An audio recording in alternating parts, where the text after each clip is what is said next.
আজকে বন্ধুরা আমি এতটা খুশি। আজকে স্যার আমাদের কাছে এসছে 11 বছর আগের পরিচয়। স্যার আজকেও মনে রেখেছে। সোনামুড়া এসেছিল কোনো একটা কাজে, কিন্তু উনি মাঝে মধ্যে আমাদের এখানে কমেন্ট করে, আমি খেয়াল করি, লাইক করে আমাদের ভিডিওগুলি। কিন্তু আজকে 11 বছর পরে স্যার আমাদের কথা কেন এত মনে রাখতে পারলেন, বা এমন কি আপনার যে আমার এখানে প্রথম পরিচয়টা আপনিই বলে।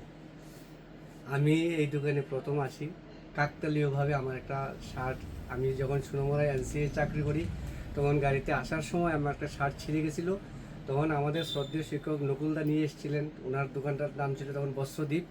ওখান থেকে 630 টাকা দিয়ে একটা শার্ট কিনে লটারির কুপন পেয়েছিলাম 2টা। তারপর ওই লটারিতে আমি ফার্স্ট প্রাইজটা স্কুটিতে পেয়েছিলাম, কিন্তু তার কিছুদিন পরে আমি বদলি হয়ে চলে যাই। আমি ব্যক্তিগতভাবে ওনাকে খুব পছন্দ করি, ওনার সামাজিক কাজগুলি আমার খুব পছন্দ। এবং আমি তাহলে ওনার সমস্ত কাজগুলি আমি দেখি, বন্যার সময় উনি খুব যথেষ্ট কাজ করেছেন। আমি এই ধরনের মানুষকে পছন্দ করি। হ্যাঁ, আর আজকে যখন আমি এসডিএম অফিসে এসেছি, আমি তো ওনার সঙ্গে দেখা না করে যেতে পারিনি। এবং আমি কয়েকটা শার্ট, গেঞ্জি এবং প্যান্ট কিনেছি, শুধু আমার দরকার নেই, তবু ওনার দোকানে এসেছি। আমি জানি ওনার দোকানে ভালো ভালো কালেকশন আছে। তো আমি কয়েকটা জিনিস নিয়েছি ওনার কাছ থেকে। হুম। এবং আপনারাও আসবেন এই দোকানে। ওনার দোকানের খুব ভালো ভালো মাল পাওয়া যায়। ঠিক আছে, মানে কালেকশনগুলি পাওয়া সত্যি যায়। এতদিন তো একদম, ভিডিওতে একদম, দেখলেন, আর আজকে আসার পরে ঠিক আছে, আপনাকে ধন্যবাদ। আপনি যে অসংখ্য ধন্যবাদ। ভালো থাকবেন আপনি। ঠিক আছে। অ্যাকচুয়ালি বন্ধুরা, আজকে আমি ওনাকে কাস্টমার হিসেবে কথা বলছি না, না, অ্যাকচুয়ালি আমিও না। দাদার সাথে একটা এরকম পরিচয় হয়েছে। একটা আত্মিক সম্পর্ক গড়ে উঠেছে ওনার সঙ্গে আমার একটা। আমরা কোনো একটা সময় আমাদের একটা পূজা এবং ঈদ নিয়ে একটা অফার দিয়েছিলাম, যেটা আমার দোকানের নাম ছিল বস্ত্রদ্বীপ, নিউ বস্ত্রদ্বীপ। এই অবস্থাতে তখন নিউ বস্ত্রদ্বীপ থেকে উনি একটা শার্ট কিনে উনি ফার্স্ট প্রাইজটা পেয়েছিল। উনি আগরতলা থেকে, কিন্তু আমাদের সোনামুড়া এনসি স্কুলের টিচার ছিলেন তখন। আজকে 11 বছর আগের কথা। তো উনি তখন আমার স্কুটিটা নিয়ে গেছিলেন, কিন্তু আজও উনি মনে রেখেছেন।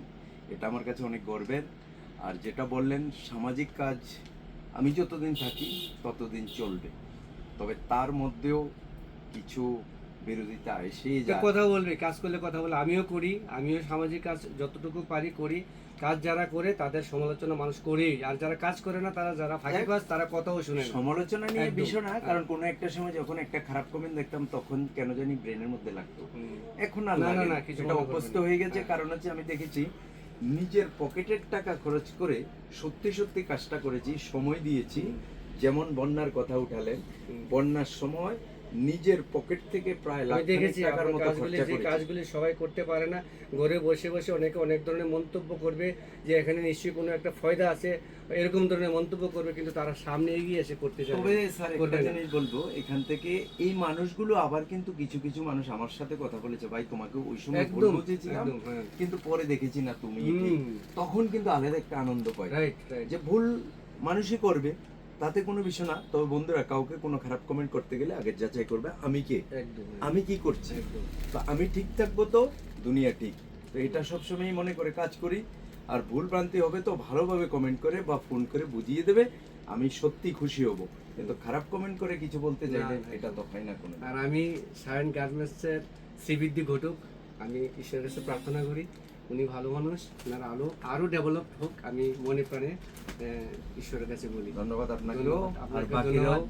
অবশ্যই আপনারা আসবেন। আপনারা আগরতলা থেকেও যারা দেখছেন দূর থেকে অনেক সময় কমেন্ট করেন, যে আমি চাইবো যে আপনারা প্রত্যেকে আসেন, কেনাকাটা নয়, আসেন, দেখা করি, কথা হোক, একদম, এটাই একদম। আলাদা একটা ভালো লাগা।